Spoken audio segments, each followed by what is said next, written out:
O Santuário. Foi-me mostrado o doloroso desapontamento do povo de Deus por não terem visto a Jesus no tempo em que o esperavam. Não sabiam por que seu Salvador não viera, pois não podiam ter evidência alguma de que o tempo profético não houvesse terminado. Disse o anjo: Falhou a palavra de Deus? Deixou Deus de cumprir suas promessas? Não. Ele cumpriu tudo o que prometera. Jesus levantou-se e fechou a porta do lugar santo do santuário celestial.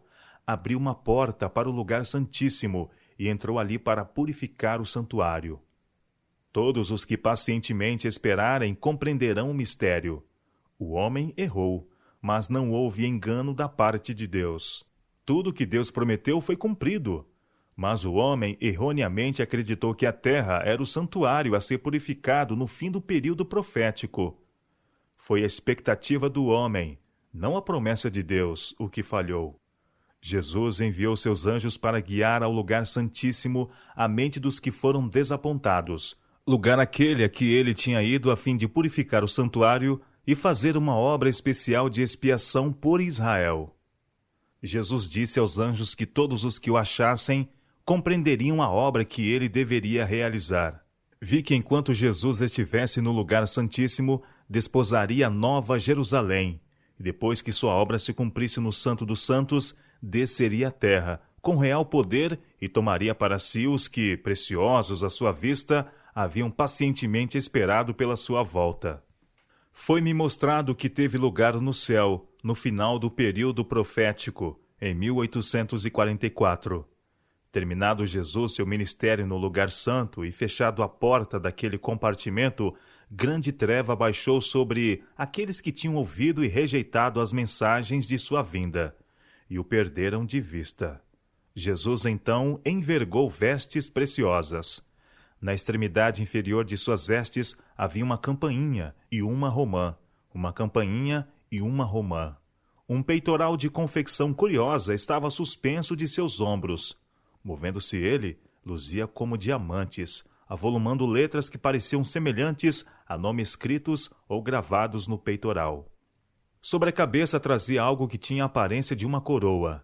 Quando ficou completamente ataviado, achou-se rodeado pelos anjos, e em um carro chamejante passou para dentro do segundo véu. Foi-me então ordenado que observasse os 2 compartimentos do santuário celestial. A cortina ou porta foi aberta, e foi-me permitido entrar. No primeiro compartimento vi o castiçal com 7 lâmpadas, a mesa dos pães da proposição, o altar de incenso e o incensário. Toda a mobília deste compartimento tinha um aspecto de ouro puríssimo e refletia a imagem de quem entrava no lugar. O véu que separava os 2 compartimentos era de cores e material diversos, com um lindo bordado, no qual havia figuras trabalhadas em ouro para representar os anjos. Levantou-se o véu e eu olhei para o segundo compartimento. Vi ali uma arca que oferecia a aparência de ter sido feita do mais fino ouro. Os bordados em redor da parte superior da arca era um lavor lindíssimo, representando coroas.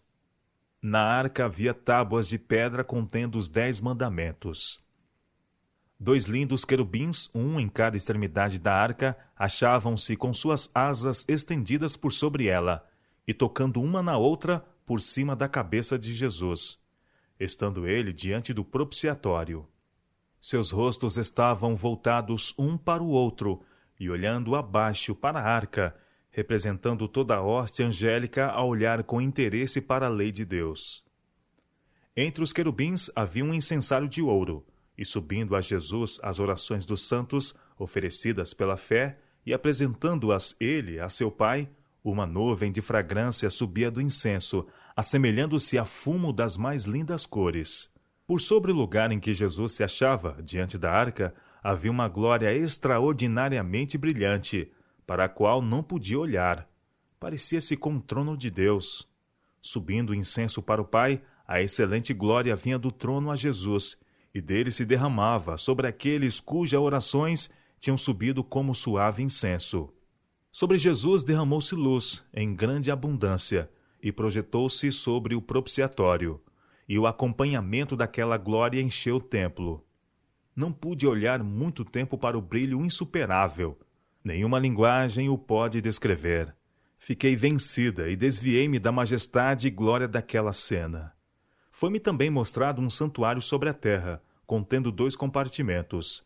Parecia-se com o do céu, e foi-me dito que era uma figura do celestial. O aparelhamento do primeiro compartimento do santuário terrestre era semelhante ao do primeiro compartimento do celestial. O véu ergueu-se, e eu olhei para o Santo dos Santos, e vi que a mobília era a mesma do lugar santíssimo do santuário celestial. O sacerdote ministrava em ambos os compartimentos do terrestre. Ia diariamente ao primeiro compartimento, mas entrava no lugar santíssimo apenas uma vez ao ano, para purificá-lo dos pecados que tinham sido levados ali. Vi que Jesus ministrava em ambos os compartimentos do santuário celestial. Os sacerdotes entravam no terrestre com o sangue de um animal como oferta para o pecado. Cristo entrou no santuário celestial oferecendo o seu próprio sangue. Os sacerdotes terrestres eram removidos pela morte, portanto não podiam continuar por muito tempo, mas Jesus foi sacerdote para sempre. Mediante os sacrifícios e ofertas trazidas ao santuário terrestre, deviam os filhos de Israel apossar-se dos méritos de um Salvador que havia de vir. E na sabedoria de Deus, os pormenores desta obra nos foram dados para que pudéssemos, volvendo um olhar para os mesmos, compreender a obra de Jesus no santuário celeste. Ao morrer Jesus no Calvário, clamou: "Está consumado." E o véu do templo partiu-se de alto a baixo. Isso deveria mostrar que o serviço no santuário terrestre estava para sempre concluído e que Deus não mais se encontraria com os sacerdotes em seu templo terrestre para aceitar os seus sacrifícios. O sangue de Jesus foi então derramado, o qual deveria ser oferecido por ele mesmo no santuário nos céus. Assim como o sacerdote entrava no lugar santíssimo uma vez ao ano para purificar o santuário terrestre, entrou Jesus no lugar santíssimo do celestial no fim dos 2.300 dias de Daniel 8, em 1844, para fazer uma expiação final por todos os que pudessem ser beneficiados por sua mediação, e assim purificar o santuário. Oração e fé. Tenho visto frequentemente que os filhos do Senhor negligenciam a oração, especialmente a oração secreta, e isto muito, que muitos que não exercem aquela fé que têm o privilégio e o dever de exercer, esperando muitas vezes receber aquele sentir que unicamente a fé pode trazer. Sentimento não é fé. Ambos são coisas distintas. Toca a nós exercitar a fé, mas aquele sentimento de gozo e as bênçãos, Deus é quem os dá. A graça de Deus vem à alma pelo conduto da fé viva, e está ao nosso alcance exercitar semelhante fé. A verdadeira fé apreende e reclama a bênção prometida, antes que esta se realize e a experimentemos. Devemos, pela fé, enviar nossas petições para dentro do segundo véu e fazer com que nossa fé se apodere da bênção prometida e a reclamar como sendo nossa. Devemos então crer que recebemos a bênção, porque nossa fé se apoderou dela e, segundo a palavra, é nossa. Tudo quanto em oração pedirdes, crede que recebestes, e será assim convosco. São Mateus capítulo 11, verso 24. Isto é fé pura, o crer que recebemos a bênção, mesmo antes que a vejamos. Quando a bênção prometida se realiza e é fruída, cessa a fé. Muitos supõem, todavia, que têm muita fé quando participam amplamente do Espírito Santo, e que não podem ter fé a menos que sintam o poder do Espírito.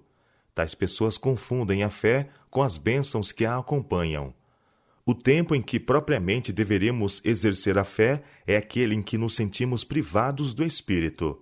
Quando densas nuvens de trevas parecem pairar sobre o Espírito, é a ocasião para fazer com que a fé viva penetre as trevas e disperse as nuvens. A verdadeira fé baseia-se nas promessas contidas na palavra de Deus, e apenas aqueles que obedecem a essa palavra podem reclamar suas gloriosas promessas. Se permanecerdes em mim, e as minhas palavras permanecerem em vós, pedireis o que quiserdes, e vos será feito. São João, capítulo 15, verso 7. E aquilo que pedimos, dele recebemos, porque guardamos os seus mandamentos e fazemos diante dele o que lhe é agradável. 1 São João, capítulo 3, verso 22. Deveríamos empregar muito tempo em oração particular. Cristo é a videira e nós as varas. E se desejamos crescer e florescer, devemos continuamente tirar seiva e nutrição da videira viva, pois, separados da videira, não temos forças. Perguntei ao anjo por que não havia mais fé e poder em Israel. Disse ele: largais muito depressa o braço do Senhor. Enviai insistentemente vossas petições ao trono e persisti nelas com fé firme. As promessas são certas. Crede que recebeis as coisas que pedes e tê-las-eis. Foi-me então chamada a atenção para Elias. Ele era sujeito a paixões idênticas às nossas e orou fervorosamente.